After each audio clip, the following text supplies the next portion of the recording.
Il est 6h23, l'incendie de la rue Erlanger permet de rappeler les règles de base de sécurité. Par exemple l'obligation depuis 2015 d'installer des détecteurs de fumée qu'il faut vérifier chaque année. Oui, on estime aujourd'hui que 40% des logements n'en sont toujours pas équipés. Philippine David, Gabriel Porometto, Julie Dubois avec Célia Massiolek et Juliette Andrieux.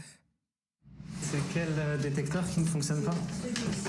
Comme chaque année, Evelyne fait vérifier ses détecteurs de fumée. Avec le temps, la pile s'use.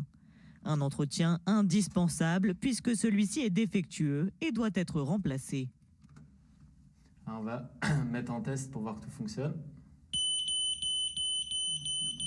C'est bon, c'est nickel. Je suis rassurée. Voilà, Ouf. on est reparti pour de longues années. Quand les détecteurs sont devenus obligatoires en 2015, Evelyne en a fait installer partout dans sa maison. Ça peut arriver à tout le monde. Vous savez, il suffit d'oublier une poêle sur le feu que ça peut prendre feu tout de suite. Et ces détecteurs sont là pour nous alerter. Au moins un détecteur de fumée doit être installé dans votre domicile, mais pas n'importe où. L'emplacement stratégique, c'est de le mettre donc, dans les jonctions de chaque pièce. Donc là, on est dans un couloir, il est très bien situé.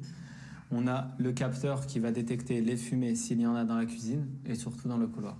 Des détecteurs dont l'installation est à la charge du propriétaire des lieux. Il faut juste vérifier que sur la boîte, il y a ces deux normes. C'est pas obligatoire qu'il y ait les deux en même temps. Il peut y en avoir une des deux, ce sera bon. Dans les grands magasins de bricolage, ils sont contrôlés, donc les détecteurs sont vraiment opérationnels. Mais si vous achetez ça, je ne sais pas, sous le manteau, il faut faire attention. Selon lui, pour plus de sécurité, la loi devrait aller plus loin en rendant obligatoires les extincteurs dans tous les immeubles d'habitation.